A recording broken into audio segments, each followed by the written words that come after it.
Bonjour, bonsoir, bienvenue sur la chaîne du Sorcereur. Et aujourd'hui, je voulais faire un truc sur le récapitulatif de la journée 2 de la CAN. Mais bon, rien à foutre. Rien à foutre. Je n'ai même pas... J'ai commencé le montage en voulant faire le récapitulatif des matchs de la deuxième journée de la CAN que j'ai vu et tout. Après, je me suis dit, fuck ça. On part direct sur le délire là. Et autres et tout. L'équipe du Cameroun s'est fait bousiller le derrière aujourd'hui. Mais bousiller le derrière. Le tocard qui a à votre gauche là, celui le tocard là il a applaudi avec ses, comment on appelle ça, c'est l'ox à la Predator là. Ce tocard-là doit dégager de l'équipe nationale. Ça fait fucking 6 ans, 7 ans qu'il est là. Et on n'a toujours rien vu de Zambo Anguissa. Zambo Anguissa se prend pour un autre. Zambo Anguissa pense qu'il est quelqu'un de truc parce qu'il a juste fait 2 saisons pleines à Naples. Ça fait de nombreux mois et des années que je ne fais que dire que ce gars-là, c'est un tocard.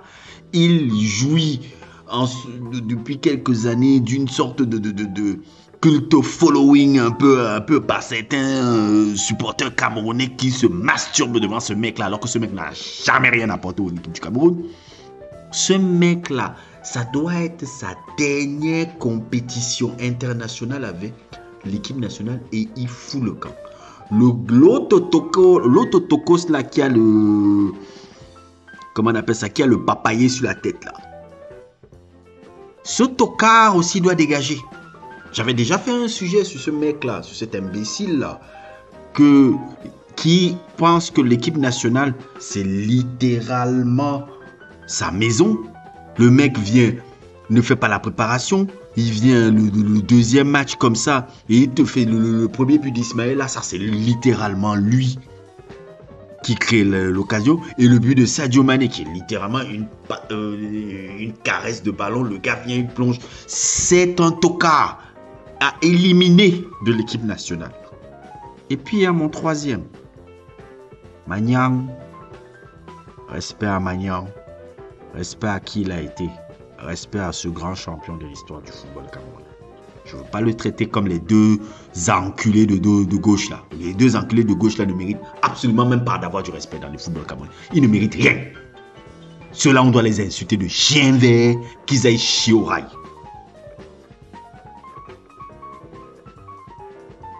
Magnang, c'est quelqu'un que moi, je veux au moins savoir du respect parce qu'il a quand même apporté énormément de choses dans le football camerounais.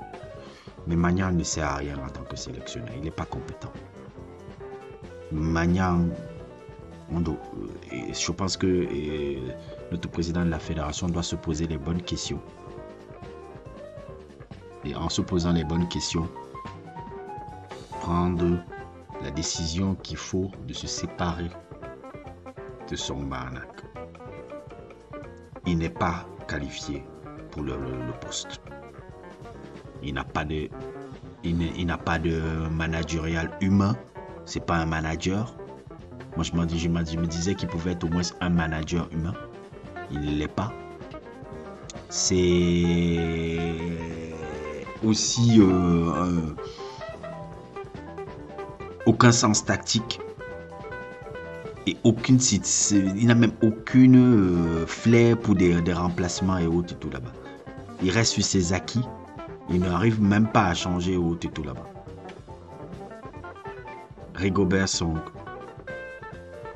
tu n'es pas fait pour le poste. Ce n'est pas grave. On va te remercier et te dire au revoir.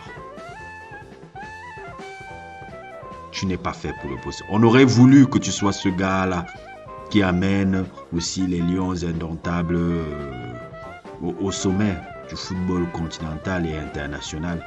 Parce que tu représentes énormément de choses pour le football camerounais. Mais tu ne l'es pas. Et ce n'est pas grave. Tu resteras toujours Magnan. Et comme tu restes toujours Magnan, c'est pour ça que j'ai du respect pour toi. Je ne veux pas venir commencer autre tout. Il n'a aucun sens tactique, aucun sens technique. Il n'est pas fait pour le poste. Je laisse... il faut que notre président Samuel Eto'o-Fils prenne les décisions qu'il faut pour le truc. Et aussi me dégager les deux salopards là, qui sont sur le côté gauche. Et oui, je les insulte. C'est des gens qui ont une attitude. Regardez-moi la vidéo là. Ils ont des attitudes insupportables quand ils reviennent au pays. Et c'est des poisons dans un vestiaire. André Onana est un poison dans un vestiaire. Le poison dans n'importe quel vestiaire. Allez à l'Ajax, allez à l'Inter, allez à Manchester. Je vous ai sorti le truc sur lui. C'est un connard ce mec.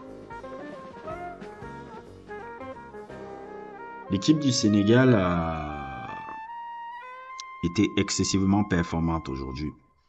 L'équipe du Sénégal a montré énorme, mis à part un peu la situation particulière qu'il y a eu un peu sur le but de Castello.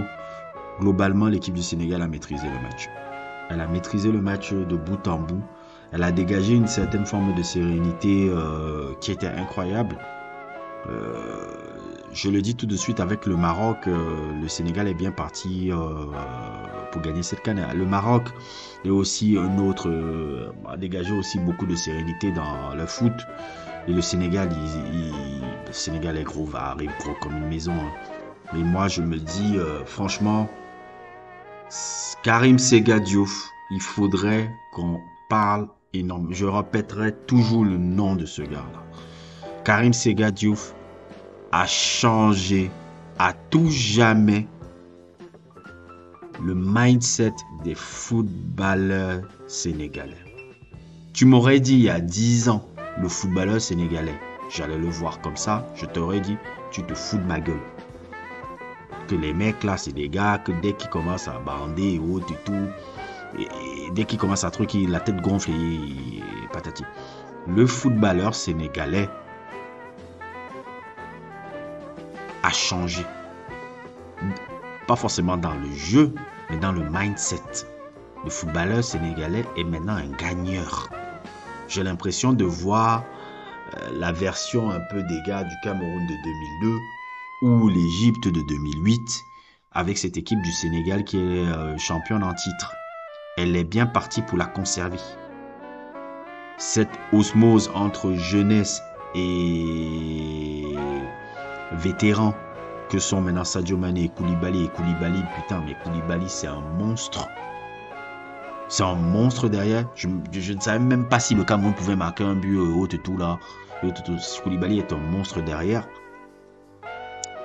Je pense que l'équipe du Sénégal est en train de vivre les plus belles pages de l'histoire de son foot. En ce moment, le Sénégal est en train d'écrire les plus belles pages de l'histoire de leur foot. Parce qu'on parle d'une nation qui a été finaliste en 2019, qui a participé à la Coupe du Monde 2018 où ça s'est joué à très peu pour qu'ils sortent au deuxième tour. Je vous rappelle, ils avaient fini avec 4 points. Sans le match un peu contre la Colombie, ils sortent au deuxième tour.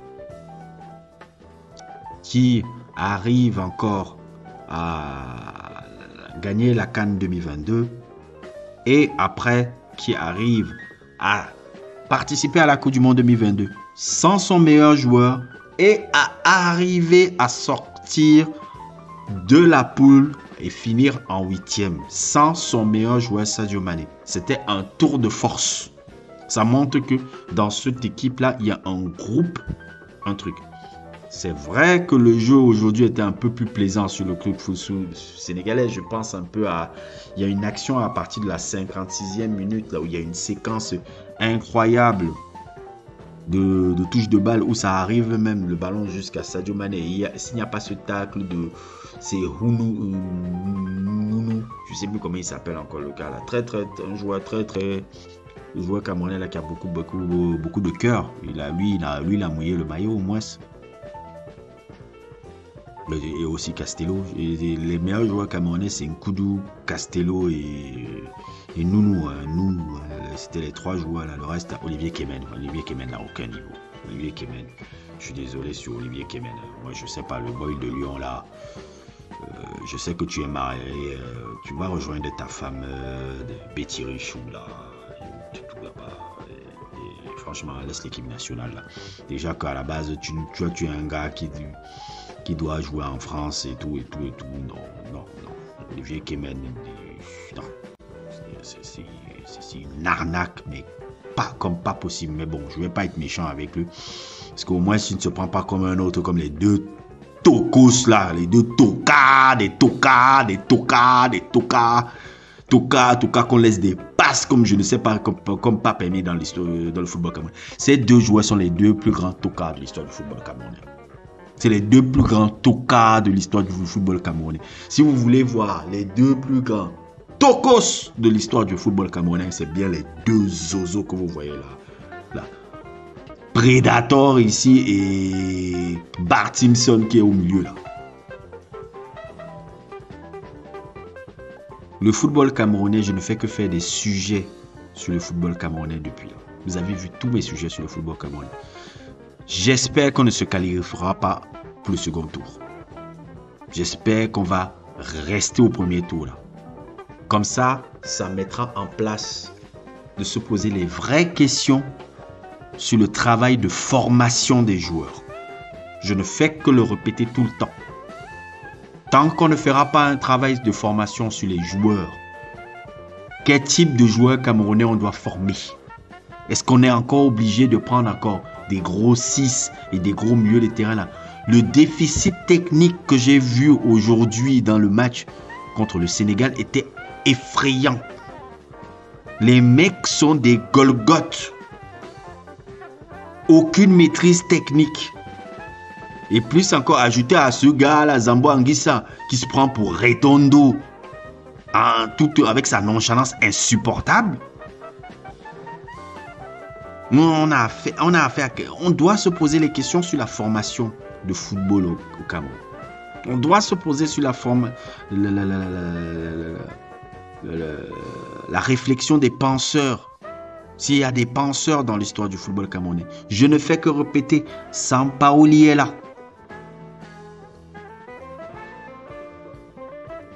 Sampaoli et Bielsa ont fait énormément de bien au football chilien. Il serait peut-être temps d'amener Sampaoli au football camerounais. On peut essayer aussi de checker Pekerman. Même pas forcément en tant que sélectionneur, mais en tant aussi que DTN. Sur comment révolutionner le football camerounais. On arrive à un déficit du football camerounais avec les numéros 6 et les numéros 8. Le déficit technique est criant. On a très peu de joueurs camerounais virtuoses. On a très peu de joueurs camerounais qui ont la capacité de créer des trucs. J'ai vu aujourd'hui Nkoudou. Je voulais bien voir ce petit jeune de 17 ans qui s'appelle Wilfried Onana. Même le maître et autres, même Bart. Comment il s'appelle? C'est Bartlett. Comment il s'appelle encore là,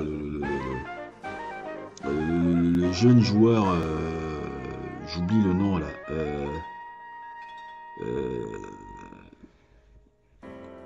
Il a ce nom là. Ben Elliott. Je voulais voir un peu le petit jeune Ben Elliott. Pourquoi pas? Changer complètement. Wilfried Onana. Douala est un profil différent du football camerounais. On n'a pas eu de gars comme ça depuis 2010 avec Achille Emana. Je ne fais que répéter ici. Il faut répéter 100 fois, je le répéterai 100 000 fois. Notre président de la fédération, que je trouve qu'il a fait énormément de bonnes choses, doit se poser les bonnes questions et autres. Et aussi, il faut rappeler aussi que sa volonté toujours de se mettre en avant, sa volonté aussi de tout le temps aussi prendre toujours les... Comment on appelle ça, la gloriole aussi de lui en tant que président de l'Africa Foot, il devrait un peu mettre un frein là-dedans. Je sais qu'il aime toujours montrer qu'il est une sorte de pilier, mais il faudrait qu'il apprenne aussi dans son rôle à faire, je dirais pas forcément profil bas, mais un peu à se retirer. Dans sa communication aussi. C'est un problème un peu avec aussi notre président de la fédération. Il exagère énormément. Sa conférence de presse qu'il a donnée après le match contre la Guinée, je l'ai trouvé un peu ridicule. Pour vous avouer, j'ai trouvé ce truc ridicule parce que c'était encore un moment où notre président de la fédération voulait encore se mettre en avant comme d'habitude. Nous avons un problème dans notre formation de joueurs. Nos joueurs ne sont pas bien formés. Le football sénégalais, qui est en train de briller actuellement, c'est le résultat d'une politique. Oui, je ne suis pas forcément ouf avec le style de jeu, mais il y a une politique qui s'est faite. C'est pas pour rien. Regardez les sélections de jeunes en ce moment, là-bas. Les sélections de jeux gagnent tout le temps. Ils ont gagné toutes les coupes d'Afrique de toutes les compétitions de jeunes. Moins 17, moins 20, espoir, même le beach volley, ils ont gagné. Il y a un travail qui se fait. Et oui, on va nous sortir, oui, toujours on a 5 cannes, oui, on a des Jeux Olympiques, oui, Coupe des Confédérations, blablabla, blablabla, oui, mais c'est du passé. Les pays travaillent. Regardez cette canne en ce moment où tous les soi-disant petits pays ont tous sont tous en train d'amener le pion à des grands favoris du football, de cette CAN. Les gens travaillent. Il faut qu'on bosse aussi la formation. Qu'on arrête toujours ces côtés à peu près où on se dit que on est le Cameroun, on ne forme rien, on ne vient toujours avec le désordre. Forcément, on peut toujours gagner. Non, à un moment donné, ça ne passe pas.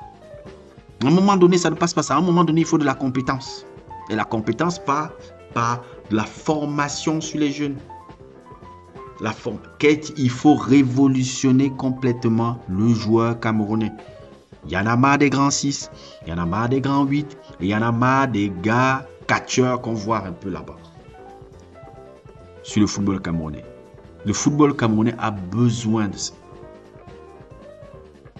Notre président de la fédération, avec cette défaite, vient de prendre le premier couac de sa présidence. Un gros couac même. C'est tout le football camerounais qu'il faut repenser. Et je le fais depuis, avec mes sujets. Je le fais depuis. Le football camerounais doit repenser complètement son football. Maintenant, pour le football sénégalais qui est positif, j'ai envie encore de rappeler quelque chose de très important un peu de toi. Aliou Cissé a la possibilité, peut-être avec cette CAN aujourd'hui, de devenir l'un des meilleurs sélectionneurs de l'histoire du football africain.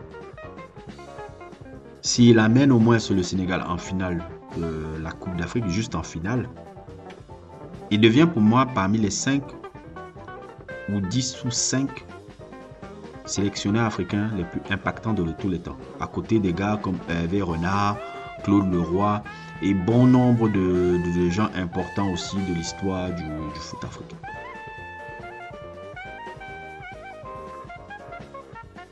Aliou Cissé est à deux doigts de devenir même peut-être le sélectionneur noir le plus important de l'histoire du foot africain. C'est très rare dans le foot africain qu'on voit un sélectionneur noir comme ça aussi compétent dans son travail.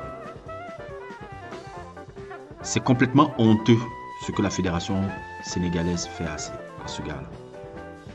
Déjà, le salaire de 25 millions de francs CFA, je trouve que c'était d'une débilité. C'était d'une débilité sans nom de le donner ce truc. Aliou Cissé mérite au moins 125-150 millions de francs CFA. Ce mec a changé le foot de ce pays. Et aussi, si on me dit ça, ça veut dire que les autres gars qui sont dans la nation, des autres membres de staff ne sont pas payés. Les DTN comme Mayacine Mar et tous ces gens-là ne sont pas payés. Mayacine Mar est très important dans l'évolution du football sénégalais. Aliou Cissé est très important dans le football sénégalais. Et Karim Séga Diouf, pour moi, est un monument du football sénégalais. Karim Séga Diouf a changé le football sénégalais à tout jamais. Karim Séga Diouf mérite d'avoir des noms, des statuts dans les stades et autres, parce que le joueur sénégalais a changé sous son impulsion. Aliou Cissé ne fait que continuer son travail. Pour cet événement, tous ces gars qui étaient sur le terrain ont défendu les couleurs de leur nation. Aujourd'hui, se retrouver là, c'est vraiment quelque chose d'exceptionnel. Vraiment, je suis très heureux de retrouver tout le monde. C'est une grosse perte pour notre football. Karim, c'est quelqu'un de spécial pour moi. Il m'a aidé au début à faire ma carrière, donc que la terre lui soit légère. Vraiment, c'est quelqu'un qui va vraiment beaucoup me manquer. Je le remercie d'ailleurs parce qu'il m'a permis vraiment de pouvoir commencer ma carrière. Il aurait pu me mettre sur le côté et faire les choses tout seul. Il a l'expérience de vécu pour ça. Au contraire, quand je suis arrivé, il m'a pris sur sa coupe. Il m'a conseillé, il m'a mis sur le droit chemin. Il m'a expliqué les choses, les réalités de ce football-là. Je ne le remercierai jamais assez pour ça. Et je ne ferai toujours de répéter ça. Karim Séga Diouf est le personnage le plus important de l'histoire du football sénégalais. Un pilier dans le changement du footballeur sénégalais, parce que le footballeur sénégalais n'avait pas toujours ce mindset-là. Vous pouvez demander même à des aficionados, je ne parlais même pas il y a quelques minutes sur l'aficionado de oui, les gars commençaient à devenir arrogants, à prendre la grosse tête, nanani, nanana. Il y a 10 ans, 15 ans, le footballeur sénégalais avait ce délire. Il a complètement changé. J'ai l'impression maintenant, quand je vois les Sénégalais, je vois les Camerounais. C'était nos petits frères, ils sont en train de devenir nos grands frères. C'est à nous de bosser. Et Aliou Cissé, se trouve que ce serait honteux. Il faut qu'il y ait une dénonciation du fait qu'il n'ait pas été payé depuis 6 mois. S'il gagne la CAN, je veux que ça soit la première chose qu'on balance là. Et s'il faut même qu'il y ait une ingérence politique de l'État avec le président, je ne sais pas qui sera le président du foot, je suis d'accord pour l'ingérence de l'État, parce que c'est vrai que la fédération ne doit pas mêler avec politique, parce que la fédération elle appartient beaucoup plus à la FIFA qu'à truc. Mais s'il faut avoir ingérence de l'État pour que on règle ce qu'on doit à ce monsieur qui est Aliou Cissé, qui est un grand monsieur, qui est en train de devenir un grand monsieur de l'histoire du foot africain, je suis d'accord qu'on le fasse.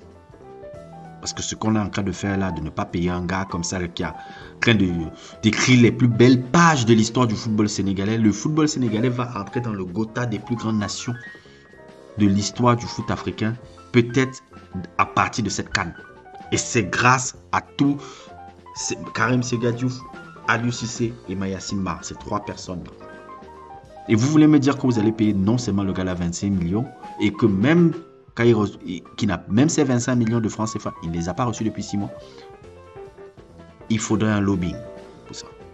Ce mec est un grand patriote du football sénégalais. C'est un grand patriote de ce pays, ce mec-là, Aliou Cissé. Il n'était même pas obligé de faire ça. Moi, je dis tout de suite, le Sénégal va être champion d'Afrique. S'il y a sans accident, mis à part peut-être le Maroc, qui va peut-être aussi être un très très très grand truc s'ils s'affrontent en finale, mais sauf accident, le Sénégal remporte cette deuxième CAN. Avec la sérénité qui dégage et surtout aussi la position dans laquelle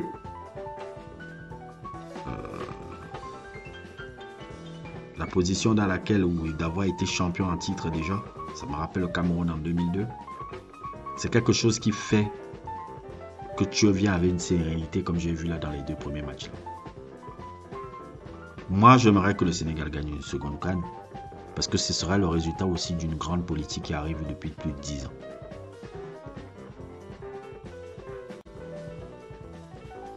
Nous, les Camerounais, on doit se poser beaucoup de questions.